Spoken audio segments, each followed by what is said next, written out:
buy the weapon twice. That's what we're telling Europe. Hey, you already bought one of those Patriots from us. Give it to the Ukrainians and buy another one to replace it. And that's our contribution to the war. It's a scam.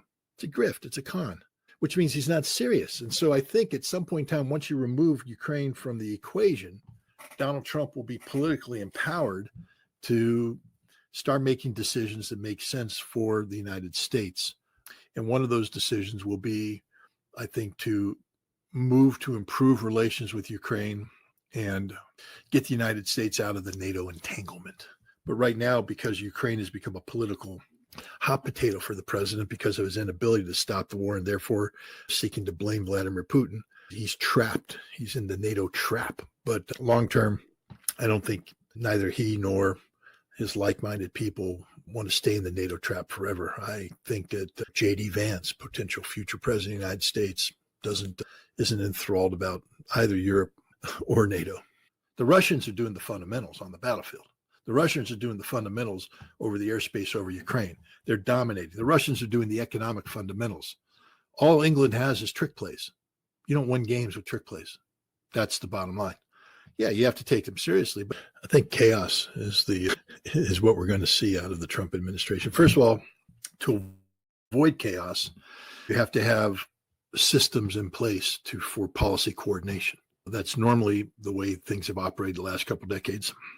A strong national security advisor at the head of a strong national security council. If you've seen over the course of years the growth of the National Security Council, you start with Kissinger, a very small group, and you go up, and each presidency seems to expand the size of the National Security Council.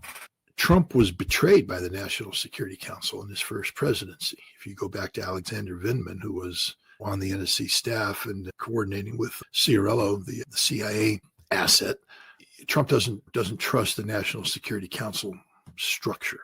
He feels that he was betrayed by it. So this time around, Trump also early on, he had to fire, I think it was Michael Waltz, the National Security Advisor, because Waltz was doing his own thing, which is something Trump always fears out of the National Security Council.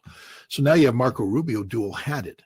This is a horrible thing. It's constitutionally questionable whether or not he can do that because as the National Security Advisor, he works for the president. These will be people that will be trying to prevent the French, the Germans, and the British dictating things.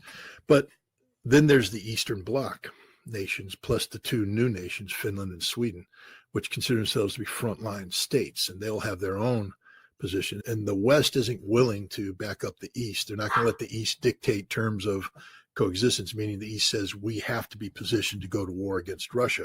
The West, I think, will say, no, we need to be positioned to defend ourselves, and we'll plan accordingly. So you'll have three different schools of thought in NATO splitting apart. Unless you have Daddy there, here's where Mark Rutte was correct. Daddy has to come in and bap, bap, bap, line up. This is what we're going to do. Without America, NATO just falls apart. And NATO can't afford it. They can't sustain it. There'll be no discipline. There'll be nothing. Just a bunch of bickering children. That's the future of NATO, which is why, as I said before, it's probably best just to get rid of NATO, kick the United States out of Europe, and deal with European security issues on their own. They need to have a European Union defense agreement. But the problem is the European Union itself is not viable. It's falling apart. Truman's a man who came in and took over the occupation of Germany and basically freed all the Nazi generals and then oversaw the incorporation of Germany into NATO and the creation of the modern-day Bundeswehr, which was commanded by Nazi generals and it comprised a lot of former Wehrmacht soldiers. And the Bundeswehr, together with the BND, German Intelligence Service, which simply incorporated General Galen's Eastern Intelligence Organization that was set up against the Russians, against the Soviets, to include their operatives inside Ukraine that were working with the Banderists. The CIA took that over and ran it for a decade. We ran operations using Nazis to coordinate with Nazis to resist the Russians. And so the Germans, they've been conditioned for two things. One, to be subordinated to the United States, and two, to whitewash their Nazi past and encourage that kind of posturing because they believe that's what the United States wants. It's very dangerous, a very dangerous thing to be going back to behaviors that were reprehensible the first time around, and Germany expects the world not to be repulsed by it the second time around. Now, you take a look at Germany and the things that they're doing from a militaristic standpoint, and people say, Scott, so you keep talking about the Fourth Reich and the emergence of the Fourth Reich. Isn't that Germany acting out on its own? No, you guys don't know German history if that's what you believe. The Fourth Reich was born in the immediate aftermath of the Second World War, where the United States began the process of whitewashing the German crimes of the Second World War so that they could have this large pool of German military manpower ready to be mobilized to take on the Soviet Union. The whole whitewashing scheme goes back to Nuremberg. Yes, there was people who got there, but it was Eisenhower himself, together with Donovan, that encouraged German generals to begin rewriting the history of the Second World War. One of them, Seidel, wrote a book about the Normandy invasion, 1944. And it showed that the Germans were noble soldiers, had nothing to do with the Nazis, just fighting this war as professional soldiers do. Seidel was arrested and put on trial together with a dozen other German generals for committing war crimes, mass murder. Hundreds of thousands of civilians died under his watch while in areas of Europe that he occupied. He was found guilty, sentenced to 20 years in jail, but he was released by John McCloy, not held accountable to Congress, but as the Secretary of State, having been ratified by the Senate, he's responsible to the Senate. They can summon him in. And so now Rubio can just decide, am I advising the president, Secretary of State, or am I advising the president of the National Security Council? Henry Kissinger is the only other person that had that kind of strength, and he himself recognized the constitutional limitations of this. But the other thing is that the State Department is downsizing. You saw they fired 1,300 some odd staffers. Many of them came from the Intelligence Bureau.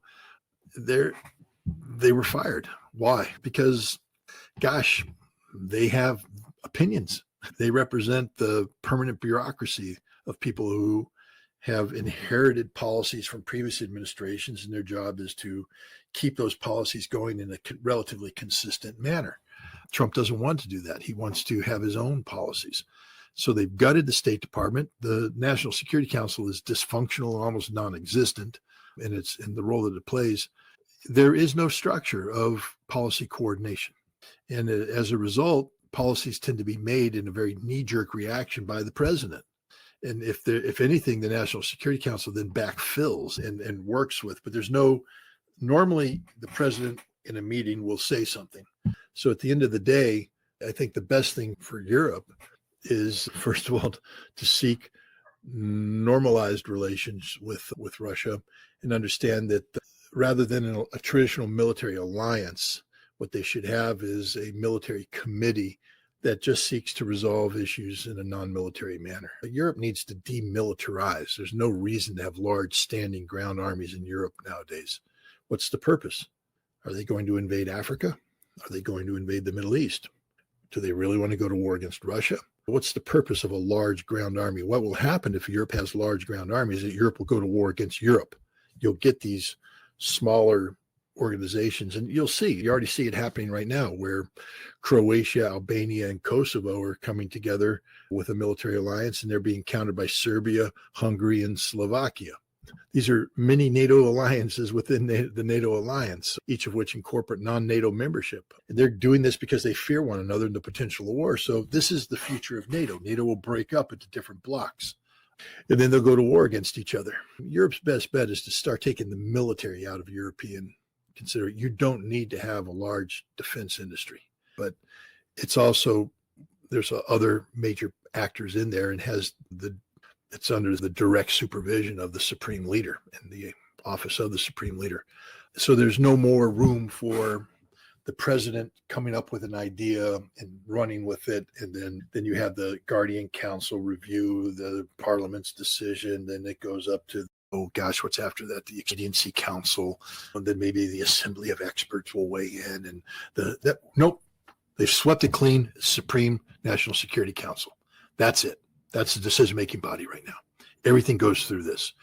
And I think that what that's designed to do is eliminate uncertainty within Iran, because I think you would agree that there was a split between the presidency and the Iranian Revolutionary Guard in the lead up to this 12-day war.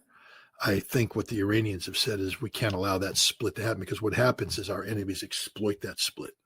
And so now they're together. There's only one voice, and that's the voice that comes out of the Supreme National Security Council. We saw this. The human suffering was such that we had to respond. Why aren't you looking at the videos of the Druze men being forced to jump off of balconies or the families lined up and gunned down? Why aren't you looking at that, Donald Trump, and make a decision, oh my God, we can't allow this to happen, and send American military power in there? Kill Giuliani. Kill Giuliani. Give him the death sentence he deserves. Kill every single one of these ISIS head-chopping idiots that are running around there. If you're on a videotape murdering civilians, that's an automatic death sentence. Automatic. Capture them, put them against the wall, shoot them. Kill them all. That's the only way to finish this, is to kill all of these head-chopping murderers instead of legitimizing them. But that's not what's going to happen. Instead, we're going to play stupid games, and we're going to win stupid prizes. And the only people who are going to suffer are the people of Syria, or what was formerly called Syria. The solution may be Turkey. I don't know.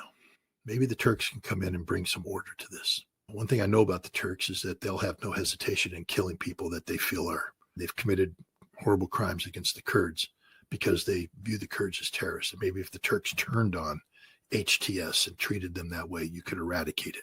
So what do you see? You see the resurgence. You're seeing the resurgence of ISIS again, because they thrive off of this lack of central authority. The Bedouin tribes of Syria is the basic recruiting ground of ISIS. And you're going to see a resurrection of this. They may call it something different, but it's going to be reborn. And that's just going to lead to more death and destruction, because ISIS can't exist with anything other than pure Wahhabist Sunni fundamentalism. So they'll kill the Druze, they'll kill the Shia, they'll kill the Alawites, they'll kill the Christians. That's Syria right now. It's the killing fields, literally the killing fields. It's not good for Israel. It's not good for anybody. It's a tragedy.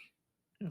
But it's entertaining as hell. Come on, we get to watch different kinds of ways of people dying. All the sickos out there that you'll wake up every morning, look at these videos and all this stuff. I scroll through them, but I stopped watching. I'm just tired of watching people die, because it's meaningless. It'd be one thing if you watch death and you say, okay, rally around, let's go in, let's take care. That's what America should be doing. You remember when Donald Trump fired the cruise missiles into Syria in 2018 because the white helmets exploited falsified videotapes of children being decontaminated who weren't really, we care. I think the Iranians now are developing the ability to deploy very capable combat aircraft over the Caspian Sea and a combat air patrol to prevent that ever happening again. So in order for there to be another conflict, Israel would have to have other cards up their sleeves, other approaches to this battlefield that would take the Iranians by surprise. And the fact that Israel seems to be hell-bent on having a follow-on conflict with Iran means that I think the Israelis may have other surprises for the Iranians. The unprecedented penetration of the Iranian intelligence services by the Israelis is something that should scare out of the Iranian leadership. The assassination attempt that took place against Pezeshkian on June 15th means that they had knowledge that the Supreme National Security Council meeting had been scheduled for a specific time and the specific location.